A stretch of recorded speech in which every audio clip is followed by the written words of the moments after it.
Let me pull my presentation up. Okay. Well, while you're doing that, I'll introduce you.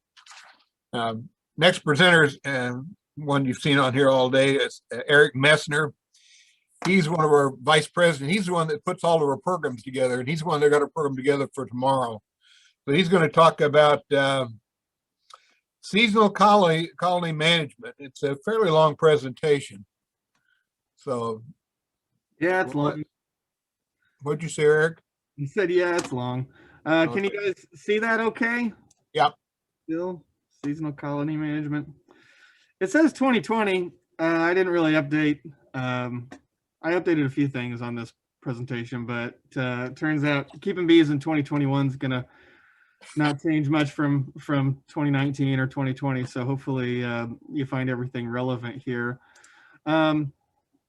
Just kind of, so normally we would all have just finished some sort of big spaghetti lunch or something, and you've been paying attention all morning long and everybody's tired. And honestly, if you're not worn out by now with paying attention, you got a better attention span than me.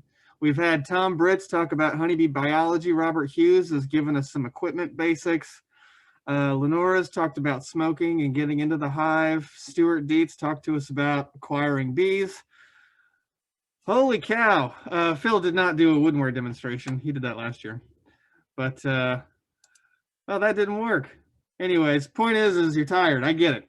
So I'm going to try to get this presentation done in 55 minutes. First, we're going to go through what I call a walking tour, where I just go over the year, basically give you guys a big picture view of what the year is going to look like. I need to keep things simple for myself, and so seeing the walking tour, the 90-mile view is very helpful. Then after that, we're going to get into the weeds. So I'm going to go into more detail. We'll do the same thing, go through the whole year, but I'm going to do it, with a lot more specifics involved. I cannot, the way that my screen is set up right now, I can't see the chat box. So if you guys have any questions, hopefully the other board members can fill you in, or if it's real pressing and you really, really want me to answer it, just unmute your mic and interrupt me. And there's going to be a lot of information here. So if we've got enough time, I've got a special segment at the end I like to call How to Screw Up, How to Get Sad, Get Stung, and Kill Bees. We'll just go over the major ways, if you really want to mess this up, how you can do that, and as efficiently as possible.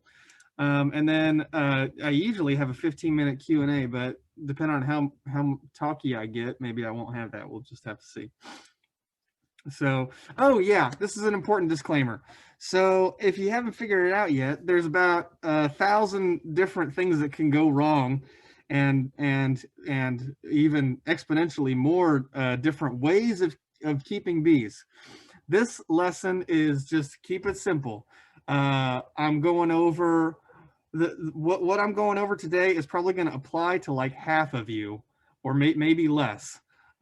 So this is just going to be, in generally speaking, how you get through the season, and everybody's going to have some unique problems that are not going to be on this map.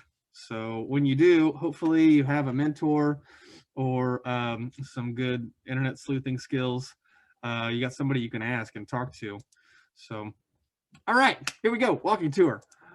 This is the beekeeping season. What you're looking at is a graph. You can see on the x-axis down there is time, and on the y-axis we have the population of the bees in your box.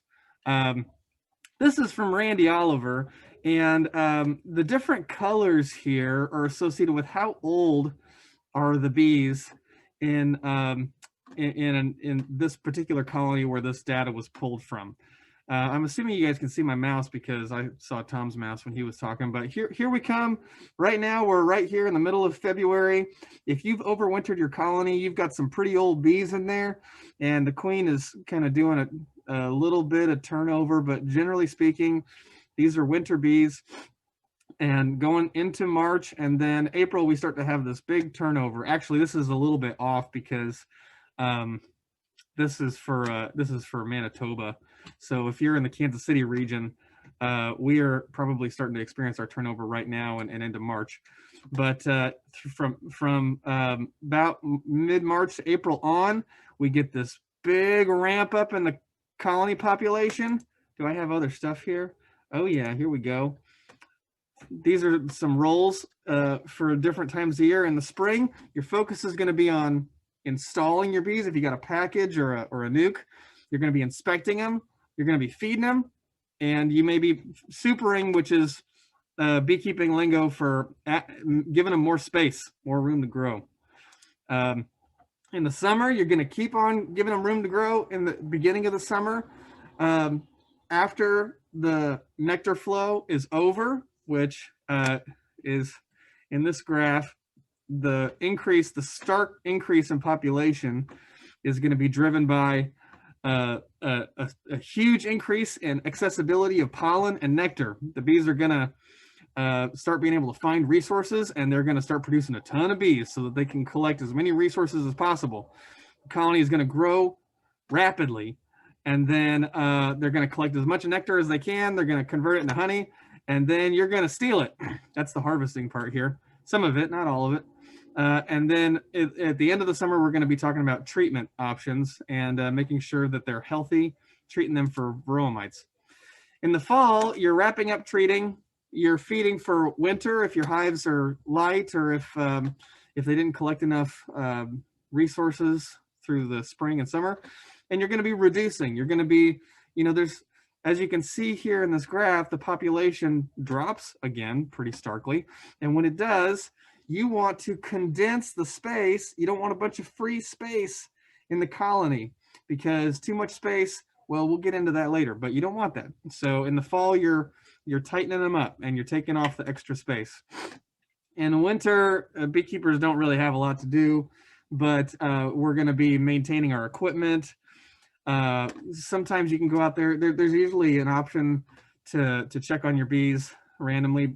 I'd say about once a month in the winter, not busting in there and tearing them apart, trying to see how they're doing, but a knock test, or we always have like a 60-degree day in January, it seems like, where you can crack the top and look in there and see how they're doing. But largely in the winter, you're just missing your bees. Okay, so spring, you're installing your bees. Here's a fellow installing a package. So you get those bees in there.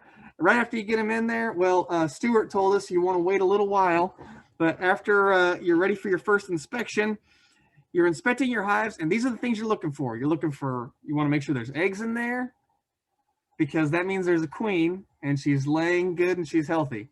You want to make sure that they're growing, the size of the population is growing, and you want to make sure that they've got plenty of space, that they're not overcrowding their space.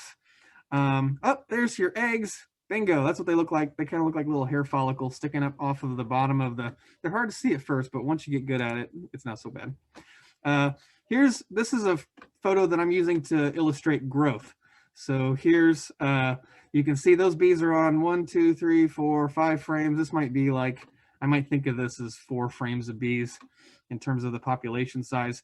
You want to make sure that there's more and more. If you check these girls in the beginning of April and there's 4 frames, and then you check them again at the beginning of May and there's 4 frames, something's not right. They need to be getting bigger. There needs to be more bees there. We'll talk more about that later. Oh yeah, that looks better. That's a lot more bees. Beautiful. You're also going to be feeding. If you've got a package or if you've got a nuke, they're going to need food. And a lot of times, most of the time even, if you've overwintered a full colony, a lot of times in the spring, you're going to have problems with starvation. You want to keep food on them. Here's some feeder options. Food just means sugar water. So you take sugar, put in water, heat it up. This is what I do. You don't have to heat it up. Anyways, we'll talk more about that later, but this is feeding.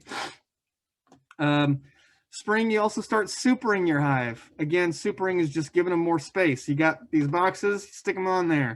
The bees have an opportunity to grow. You do not want them to get clogged up, because especially in spring, you start getting down to where you've only got 2 or 3 empty frames left over, and they're going to think that they have succeeded in filling up the space, and they're going to start looking into swarming. They're going to start producing queen cells, the thought process is that the number one sort of, well, the number one cue for swarming is spring, but the cue that you have control over is space. You can give them more space. So spring, you want to err on the side of giving them too much space. That's fine. In the summer, you're doing the same thing.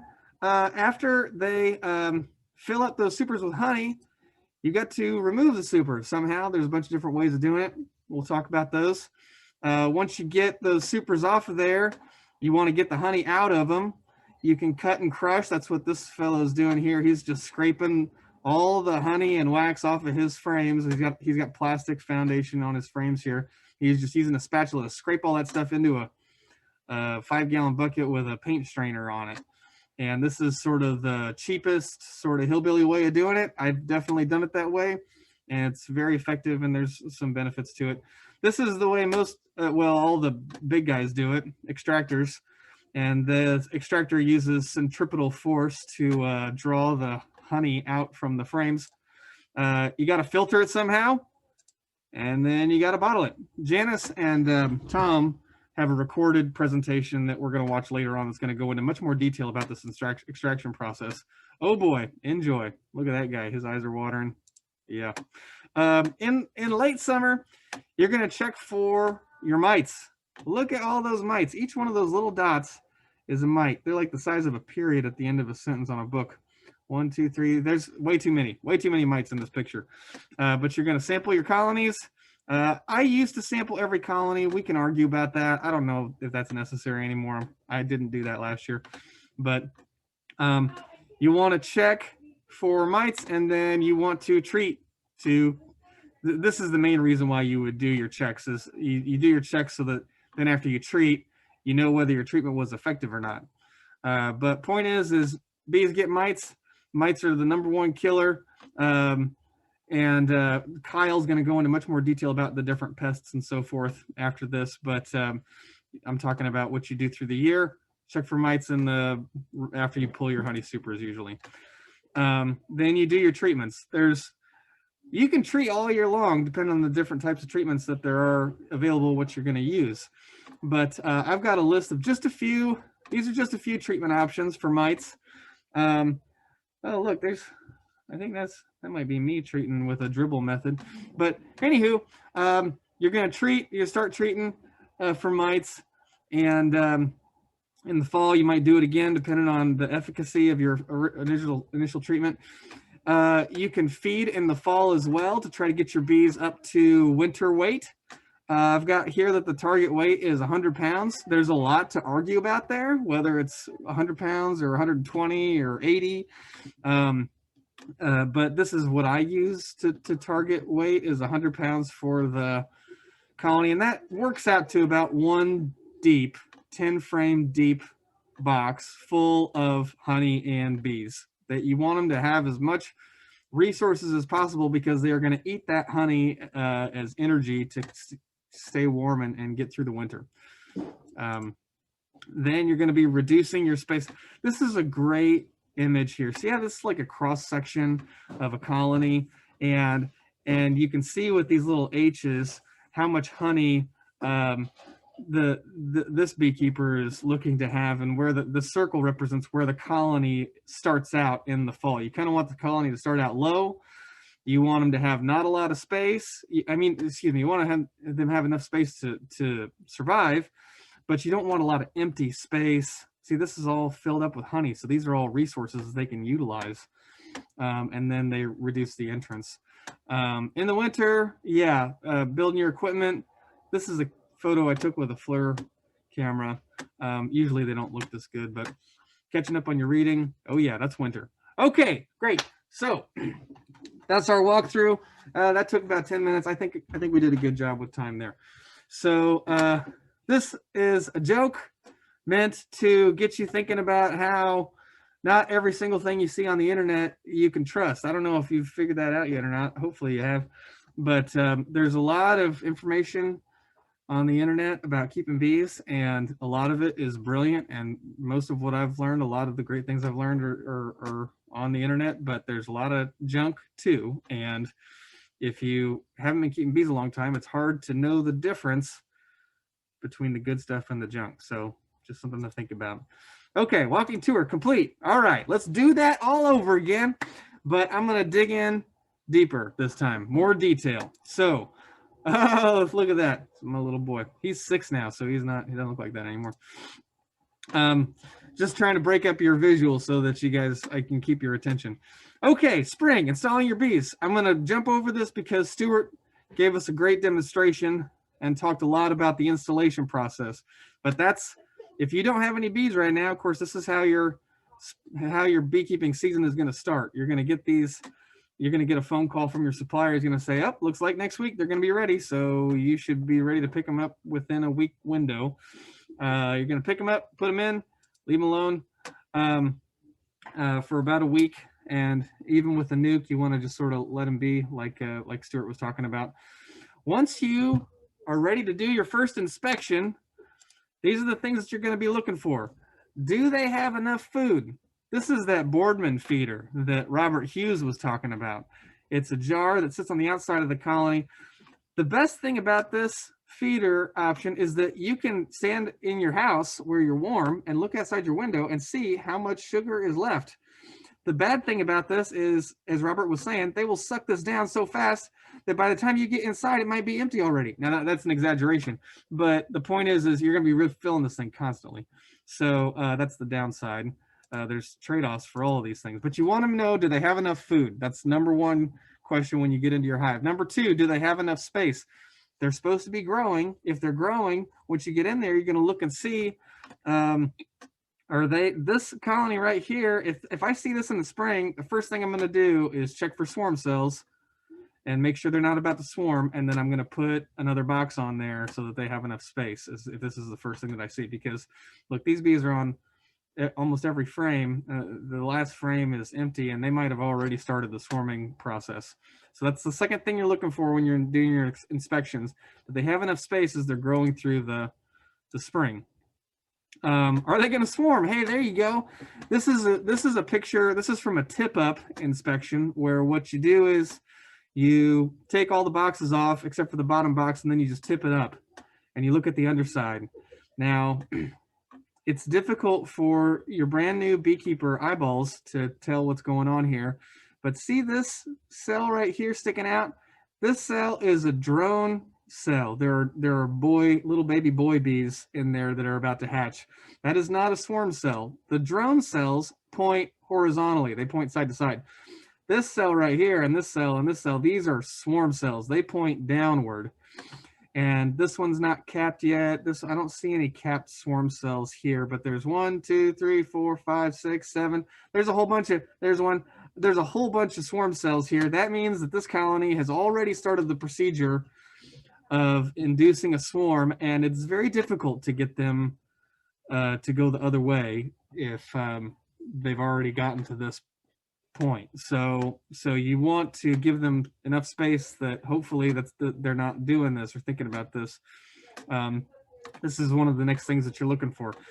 And then hopefully I have a note here about growth. Oh, do they have eggs? Yeah, so this is important.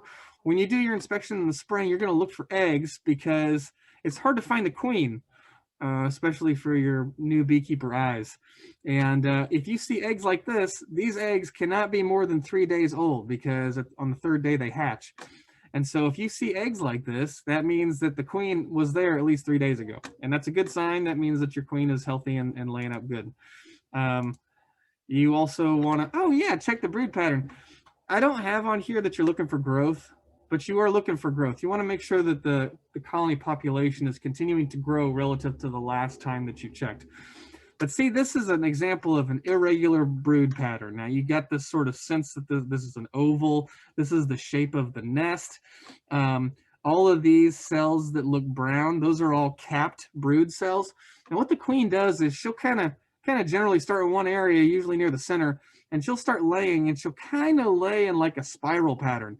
And when she does that, all the bees that she lays kind of from the inside out, they're the oldest bees kind of working their way toward being the youngest babies that have been laid.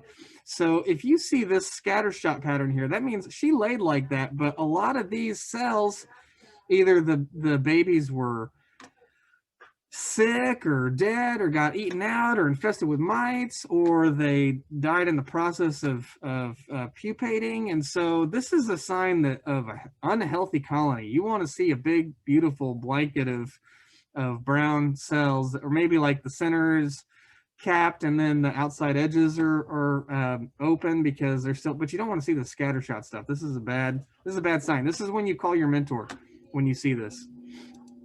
Get somebody out there to help you out with your bees. And then, okay, feeding. See this cart full of sugar? This is your new reality. You're going to buy sugar as, so we keep several colonies here. So you might not need quite this many, but you're going to be buying sugar and you're going to get some funny looks from the grocery store. This is a Boardman feeder, as I talked about earlier. This is the type of feeder that I like to use. This is called a frame feeder. Robert Hughes showed you a top feeder earlier in the day. Also, this frame feeder here holds 1 gallon.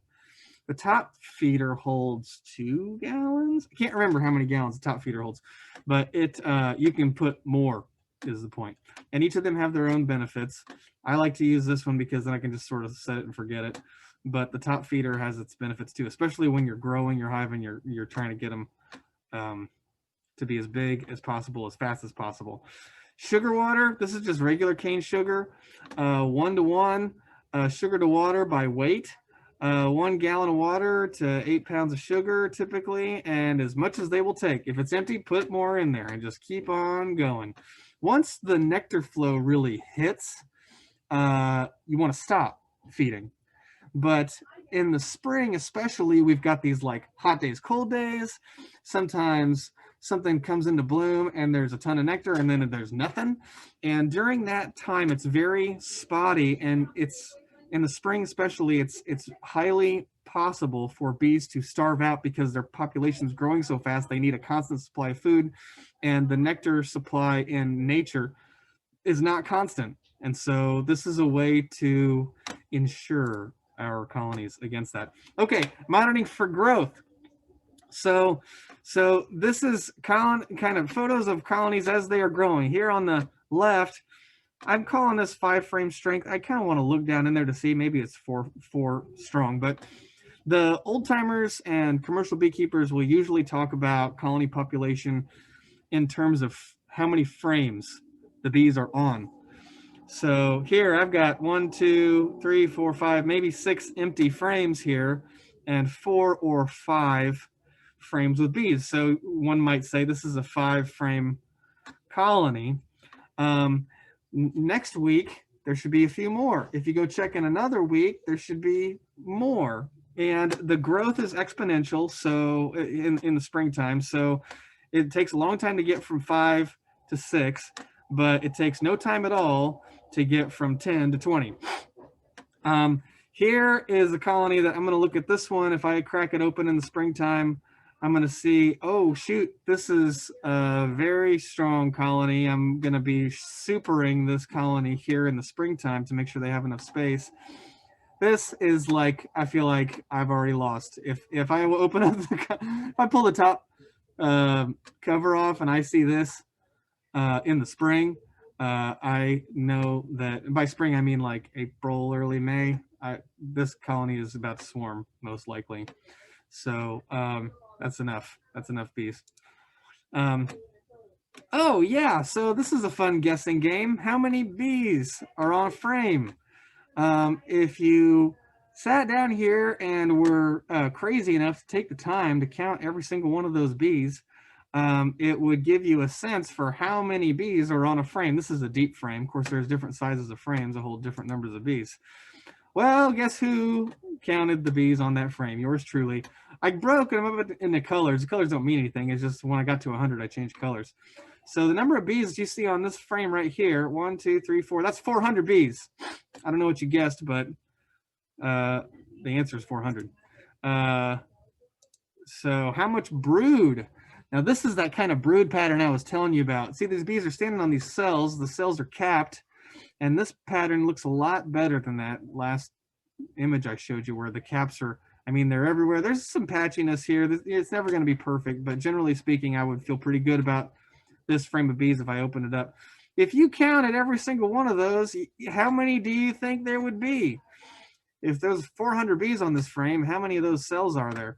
Well, yours truly is a sucker and did it. And here we go. There's 2, 4, 6, 8, 10, 12, 14, 16, 18,000, 1,800, excuse me, 1,800 eggs, larvae, capped brood in this frame. That means that in 9 days, am I doing that math right? In 9 days, we're going to have at least roughly about 2,000 more bees in this colony than we had the day that I checked it. Maybe I'm doing that wrong. 12 days. I think 12 days is the right answer there. Anyways, you're going for about 30,000 bees at least. If you want to collect honey that year, of course it's Mother Nature, so it's not actually a rule of thumb, but it's just a dumb sort of threshold that we use to think about when we're going to start having excess honey in a colony collected. When the nectar flow hits, you want to have at least 30,000 bees. So how many bees are on this frame? You guessed it. 1, 2, 3, 4, 5, 6, 7, 8, 900 bees. So we usually think of this is a deep frame. So oftentimes when we see one deep frame covered in bees on both sides, we think of that as 2,000 bees. If it's full of brood, is there a queen on here? I've got this funny joke where I ask you to look for the queen, and then I'm pretty sure the joke at the end is that she isn't there. Ha! And you'll have to get used to that, checking for the queen and her not being there. Most of us kind of, me as somewhat a hobbyist sideliner, I don't really check for the queen very often. I just make sure there's eggs. Write down what you find. This is my handy dandy sheet that I made for myself. Date, weight, how many bees. This looks different. My process looks different now than it did when I took this photo, but somehow you want to keep some record of what you found when you did your inspection so that you remember how they are growing. Did you add food? Did you do any manipulations? Record keeping. Yeah, do it. All right, so springtime. This is a supering your hives section. Once you start to see this white wax, the bees kind of slow down taking the food that you're giving them. They prefer nectar over sugar water, so they will kind of start to ignore your sugar water once the nectar starts coming in, like for real. When that happens, just take all your sugar water out of there. You start seeing white wax, get your sugar water out of there. They are going to start collecting nectar, and they need space.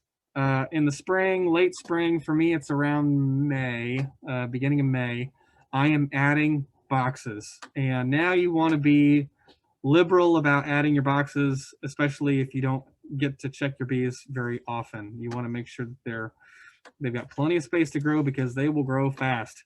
This is a chart that I made for one of our colonies back in 2018.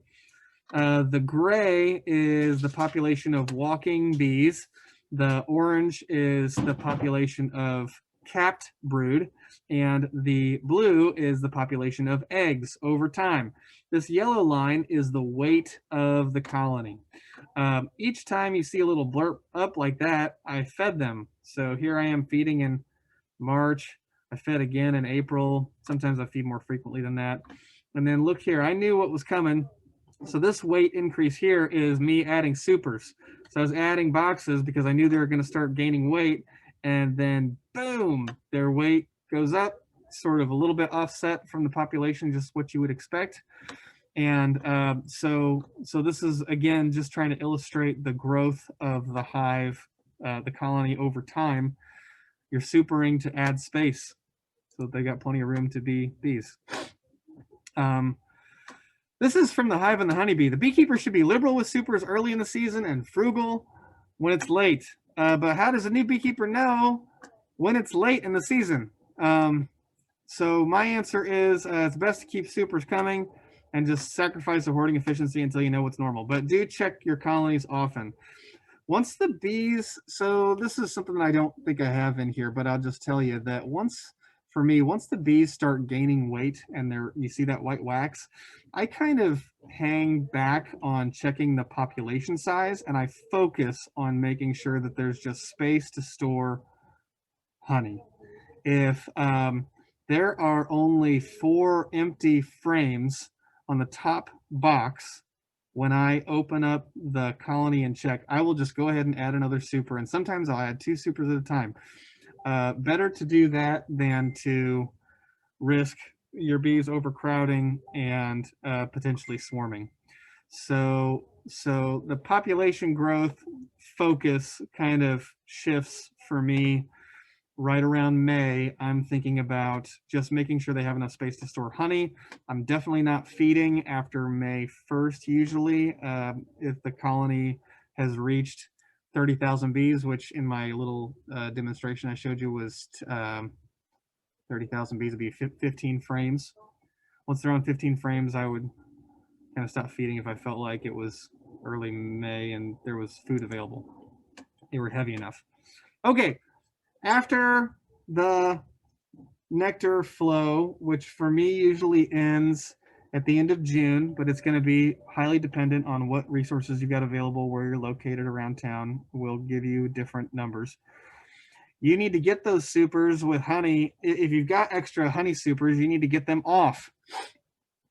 So this for me is usually my July thing.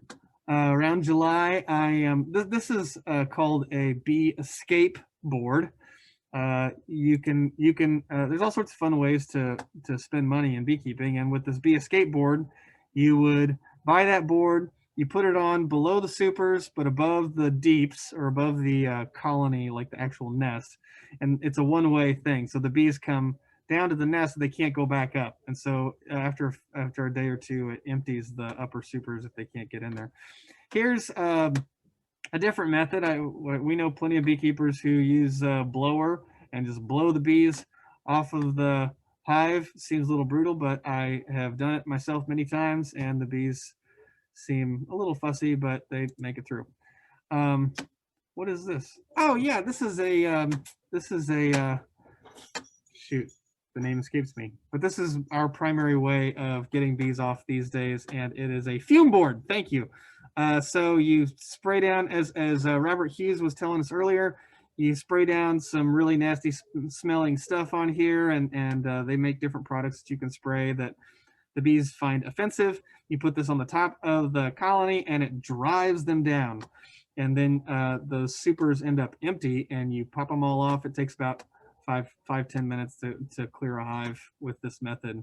And it's pretty fast. It can make the boxes a little stinky.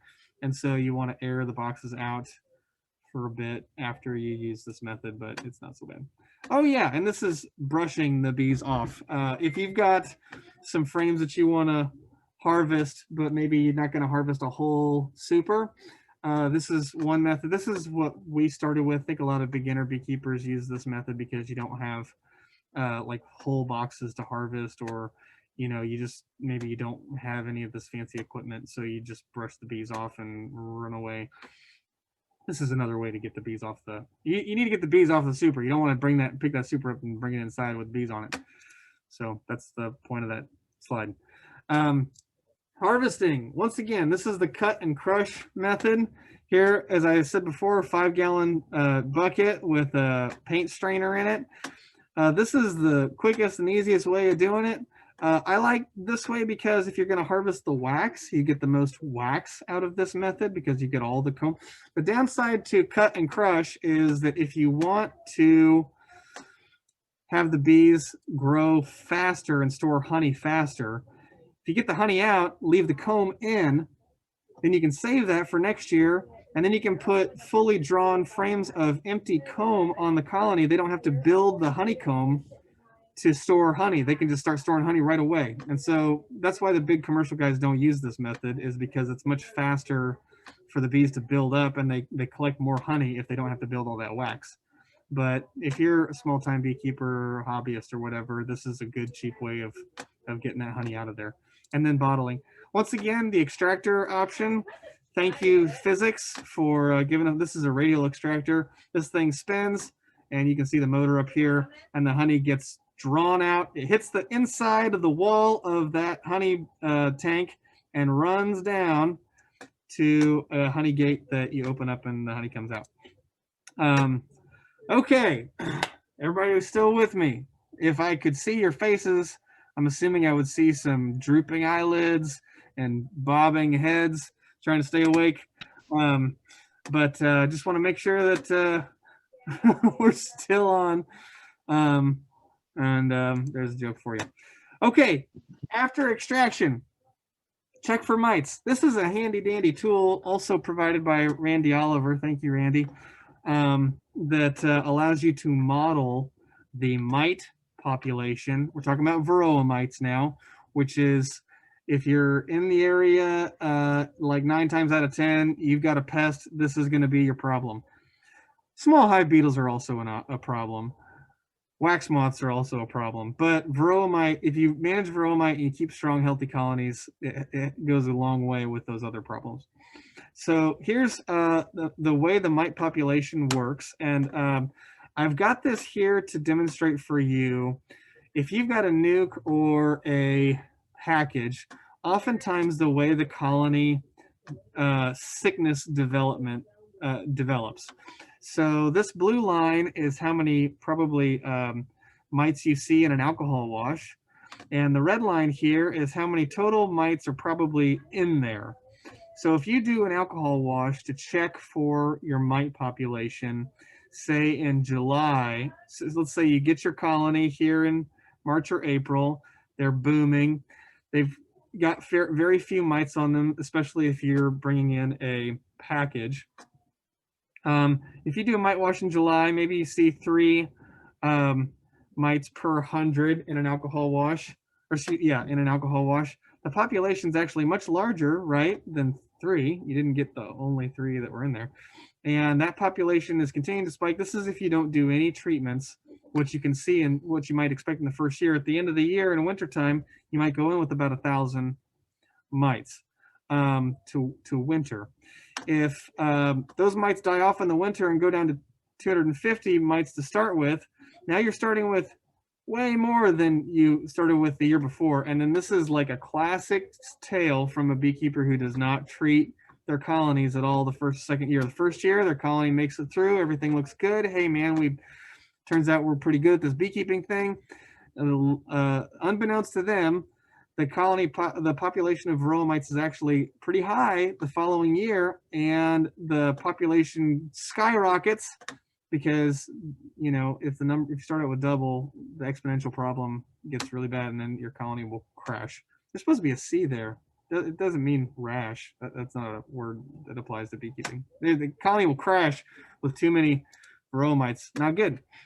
Here's some potential times to monitor for mites. Some people can check for mites early in the early spring, late winter, but the most common times to check is going to be like before you put your honey supers on. After this right here is usually when I start to monitor.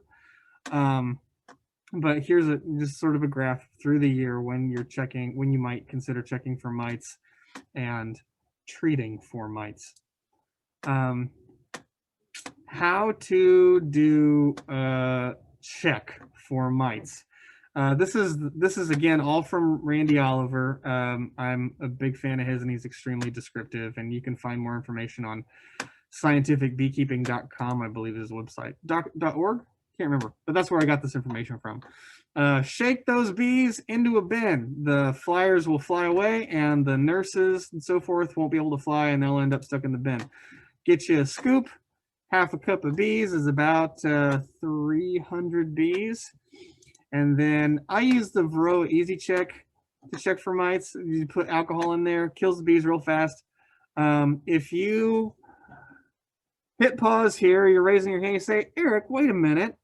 I thought I was getting into beekeeping to save the bees, and now you're telling me that I'm going to kill 300 bees just to do a mite check and see how many mites there are. Yeah, that's a problem. I mean, people, check your personal morality and ethics on that and see how you feel about it. But if I could persuade you with just one small fact that you might consider, in the springtime, a colony As it's building up, the winter bees are also dying, and the foragers are working themselves to death and they are dying. In the spring, honeybee attrition can float somewhere between 500 and 1,000 bees per day, dying just of natural causes. And so there's a lot more bees just dying naturally in that colony than we're ever going to kill if we take good care of them and check them for mites.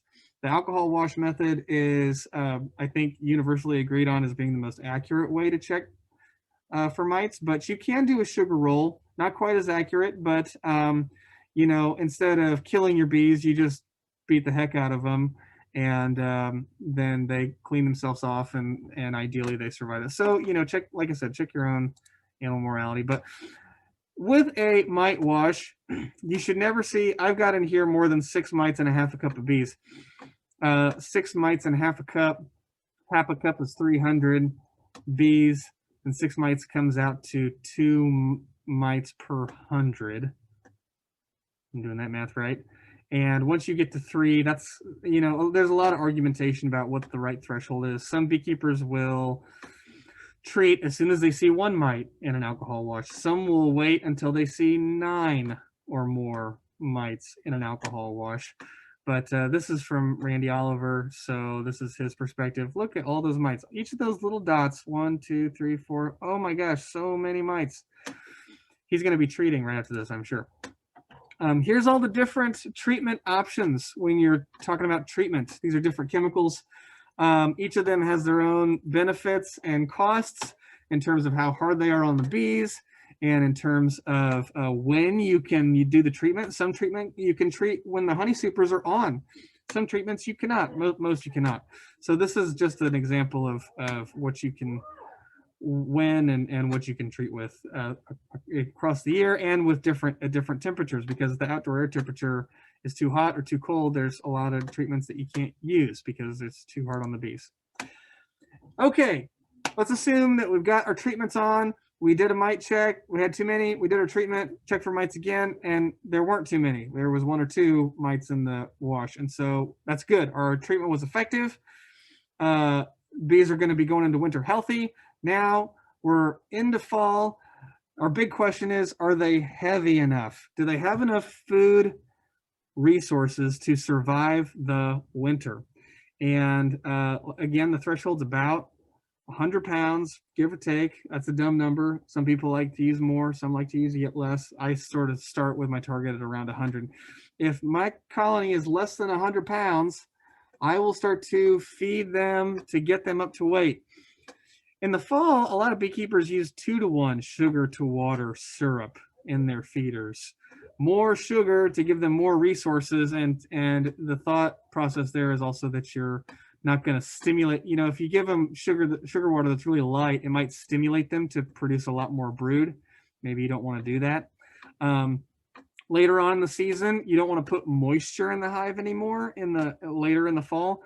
And so you can use a candy board. This is an example of a candy board I made. You can also use a sugar mash. I've done that before. You can also make fondant, or there are different types of candy that you can use. Basically, you want to put something solid, sugary on there. You want to put it on the top, because as the bee colony moves up, it moves upward through the wintertime to try to get at the resources. And if it hits the top, it can't go back down and over. When it's cold outside, it has to stay clustered. And so it kind of doesn't have access to, if it hits the top, that's when it's going to get close to starving out. And so feeding it sugar mash or one of these other methods can save you and get you through the winter time. This is that demonstration again of how you sort of, in this image, they've got 3 deeps on there, but I don't know a lot of beekeepers in Kansas City that will send their bees into winter with 3 deeps, unless their populations are huge or if they're Stewart needed deeps. So this is just an example of how you want them oriented. Generally, you want the bees down toward the bottom. Beekeepers will manipulate the colony if it's September time and their bees are up here and all their honey's down here. They'll reverse the deeps to put the bees down low and the resources up top, because over time, as winter moves forward, the bees are going to generally be moving upward to access those resources and keep themselves fed through the winter. And then you'll reduce the entrance again. This mostly reduces robbing and the likelihood for mice to get in there. Mice are pretty clever when it comes to a colony is warm and warmer than it is outside, sheltered, and they've got some honey and resources in there. And they're not clever enough to know that it's full of stinging insects that will kill them, so they can mess up your colony. Winter, on 50-degree days, you can pop lids. You can check your cluster location. Now, if I opened this up here like this and I saw this in the wintertime, I would say, oh no, those bees are on the tops of the frames, which means that if this is January and I see this, they're going to starve out.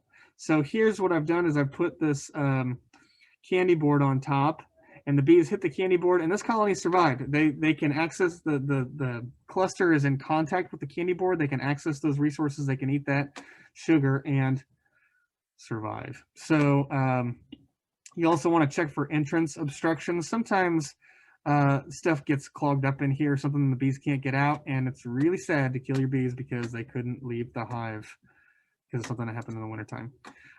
You can also build equipment in the winter. Here's me building some candy boards.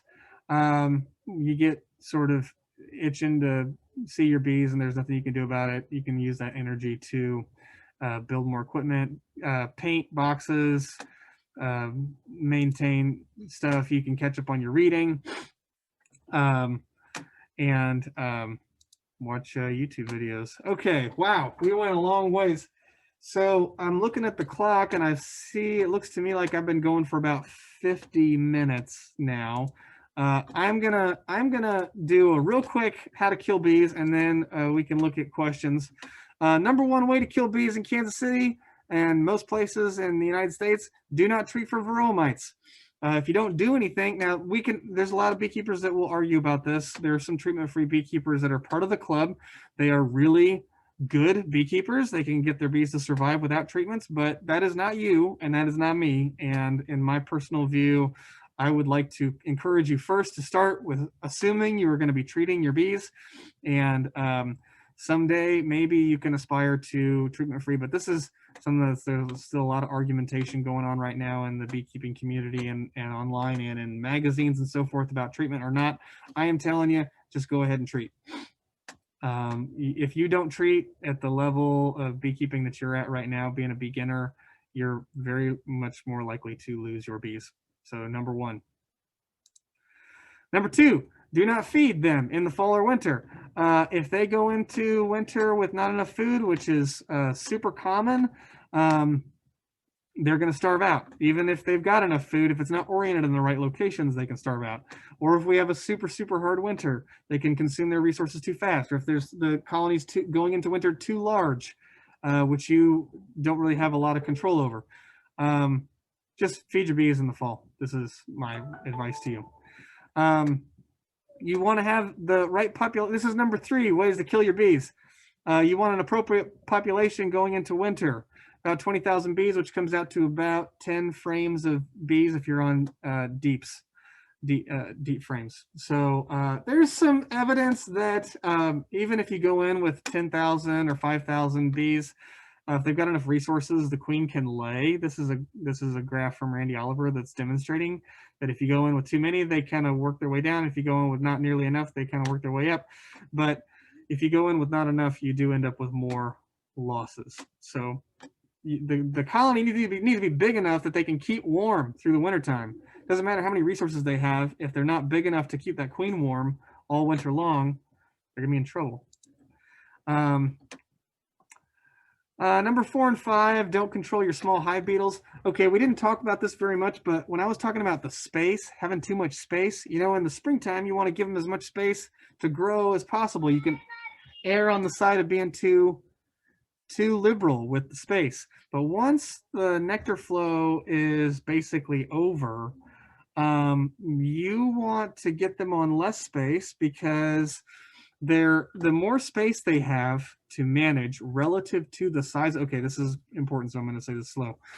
The more space that they have relative to the size of the colony, the more space they have to defend, the more like square inches per bee the bees need to defend the hive. The bees can manage the small hive beetles on their own to a large degree, but if you give them tons of space, lots of room for the small hive beetles to grow and to hide and to, you know, establish their own population, the bees can't patrol and manage all that space. So you cut the space down so that there's not a bunch of empty space per bee to have to defend to control small hive beetles. And there are other methods to control small hive beetles too that I'm not going to touch on today, but there's lots of options there. This is, I know beekeepers who, in my view, they had way too many boxes on their colonies when they went through winter, and the bees died out because in the fall, the small hive beetle population just went nuts, or late summer. How to get stung? Work your hives at night. That's the best way to get stung. Disturb that winter cluster. Here's a picture of me after I got stung in the eye from popping a top and looking at a winter cluster in the 50s, and I didn't have any smoke and I wasn't wearing any gear. The more bees you squish, when you squish bees, they give off that alarm pheromone. It tells all the other bees that there's danger, and they all kind of level up to, you know, DEFCON 3 or whatever comes next. So working the hives after the nectar flow, after June, bees they change their attitude. They've got a lot of honey to defend. It's hot, and they don't have any new honey or nectar coming in, and so they tend to be angrier. After the nectar flow, a lot of beekeepers who keep bees with no gear in the spring will start wearing their veil and gloves again in July and August. So banging hives, bees are sensitive to like noise and vibration.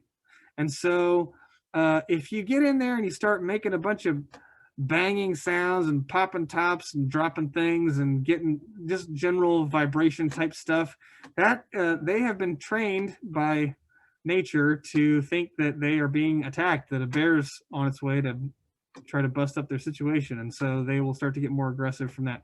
Moving fast. You get into a hive and you start moving real quick, that will cue them that something's happening. And the slower you move, generally speaking, the more chill they will be. And you can stink. If you stink, especially if you're giving off a lot of carbon dioxide, one of the ways that I can make a hive angry real fast is just by leaning over the top of the hive and breathing heavily into, you know, mouth breathing into the frames, and the bees are like, oh, well, that's, you know, smells like a mammal. So also lemongrass or bananas are similar cues to the smell of pheromones. Some hairsprays will do it, so you can piss them off pretty good by making a bunch of odor. So generally speaking, before I go check the hives, I will make sure that I've showered in the last 24 hours, and ideally with not like a lot of smelly, like good smelling stuff, but generally odorless type cleaning stuff. All right. So you don't have 15 minutes Q&A, but I still feel like I did pretty good. What was that? I did about 55 minutes. So we're still on pretty good.